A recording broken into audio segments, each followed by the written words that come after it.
All right, hey, before you do this assignment, make sure you've given this one a try, the VxCode VR number 10 wall bouncer. Most of the stuff that we're doing in this Lego project is pretty close with a few differences, but it's really close to what we have in this assignment. So make sure you do this one first if I assigned it to you. If you're doing this in some other year, perhaps I didn't assign you this. Okay, so let's take a look at that assignment. And I want to put that side by side. And, whoops. And let's recall what this thing does. The robot goes until it hits the wall. Once the bumpers, the left or the right bumper are pressed, it backs up a little bit and does a random turn. And then it just keeps going. It just does this forever. So in real life, it's basically until the robot runs out of battery. Since it's a virtual robot, it would just keep doing this until the whole screen is just about filled up with black pen marks. Okay. So we're going to take a look at, see how are we going to do this with the Lego robot. There's going to be some differences.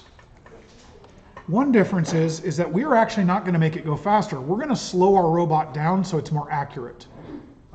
The second difference is there's no pen in our Lego robot assignment. We're not going to draw on the floor. So we don't have a pen. You can put markers on them, but we're not going to do that right now. And then instead of using bumpers that run into the wall, we're going to use what's called an ultrasonic sensor. So first of all, what is an ultrasonic sensor?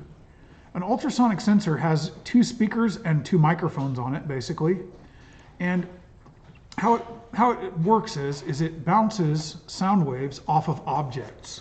So you can see these microphone speakers, they have to be separated so that they don't hear themselves. But it goes and it bounces a sound wave off an object. And sound waves go very fast. Not nearly as fast as light, but they go pretty fast. And sound travels at a certain constant rate. Since this thing can count exact in milliseconds, it can time how long the sound takes to hit the wall and come back to the robot. And then from that, they can do some math. It does all this on its own.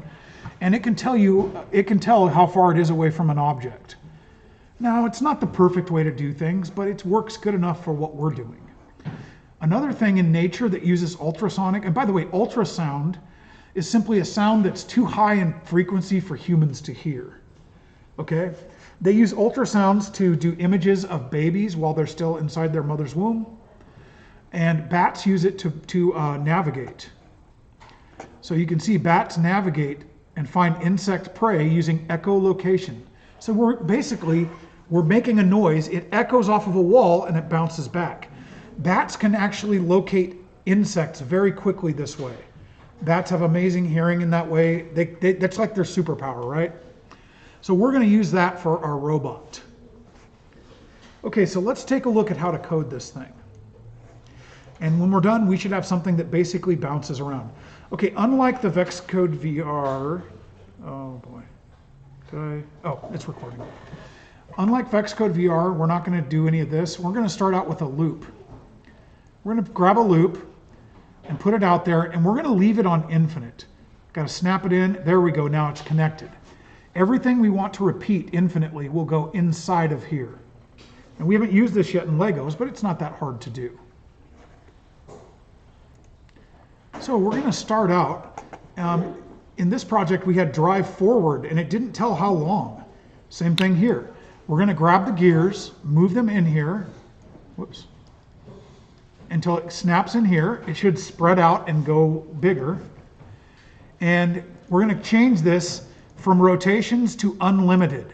It's not really going to go forever, but when you put unlimited, it either goes forever or it goes until the next thing actually happens and the sensor gets triggered. So we changed it to unlimited, and we really do need to change the speed down to 40. I found that with 75, it will overrun, overshoot, and actually run into the wall. We don't want that. So the only thing you need to do is put out a move block. You can keep it at straightforward, don't make it a turn, 40%, and we're going to change it to unlimited motion. Don't worry, it's not really going to be unlimited. Okay, so the next thing we have here, this is actually the ultrasonic sensor. You can see the speakers and microphones in the front. We've added it to our robot. So we're going to call up that. Here's how you do that. So it's going to go unlimited, but it's going to stop when we do some sensor work. So we're going to go down to the sensors. Where'd those go? And we're going to go to the wait, actually. So we're going to go forward forever, and we're going to wait. And it says time, but we're going to change that. Whoops. Seem to have a problem grabbing these. There we go. And we're going to put that in there. Again, if you did it right, this should get wider. The loop should get bigger. And we're not going to wait for 1 second. We're going to go instead we're going to wait for a sensor. So we're going to change it to a sensor. And we're going to use the ultrasonic sensor. It's the third one from the bottom on here right now. And it's fine because it's already plugged into port 4, and that's where it has.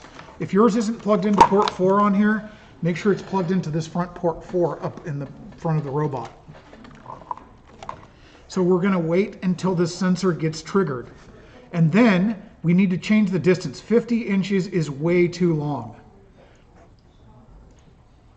So what we want to do is we want to change that to 5 inches instead. So instead of 50 inches, 5 inches. So our second block is going to be wait for a sensor, the ultrasonic sensor, and we're going to make sure it stays on port 4 because that's where it's plugged into, and we're going to go with less than 5 inches. So this is going to trigger anytime that it detects a wall or anything within 5 inches of it. I mean, that could be I don't know, maybe your cat or a wall or a chair, whatever.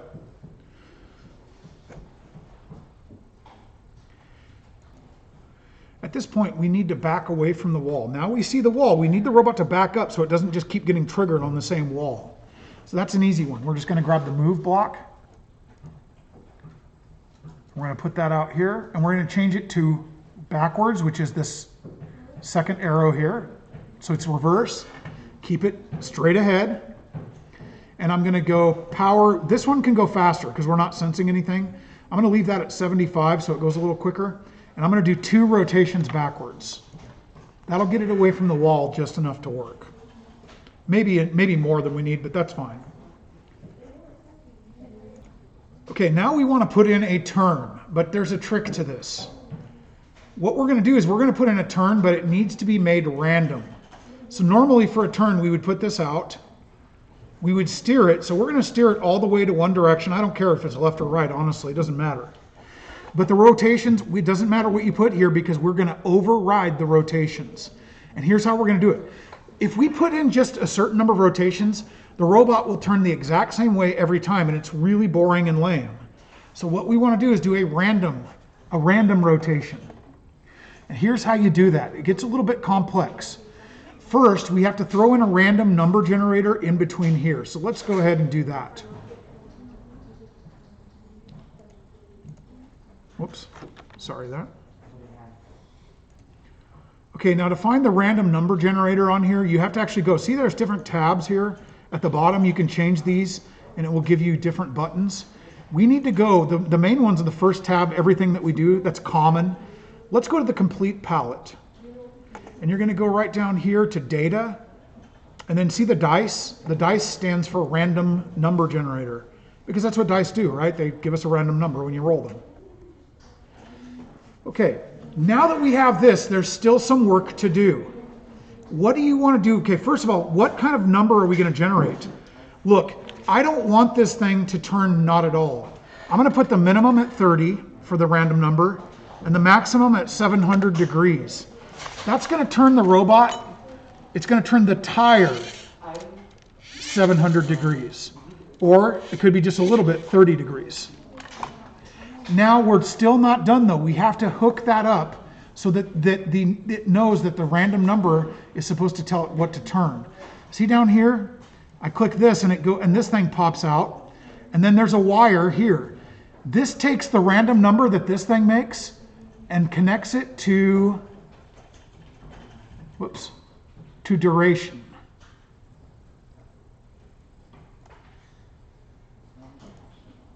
Let's try that again.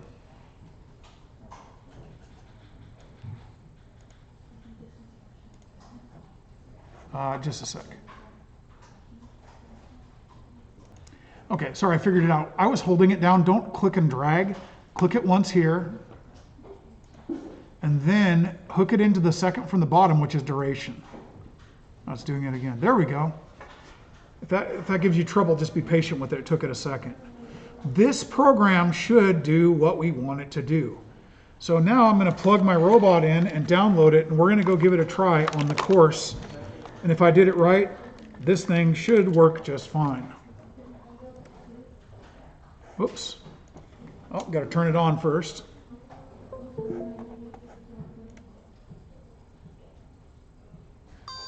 And we're ready to go. Notice how it took a little longer to download because we had the random number generator and a few extra things. And so the code's more complex for this than it was for some of the other ones.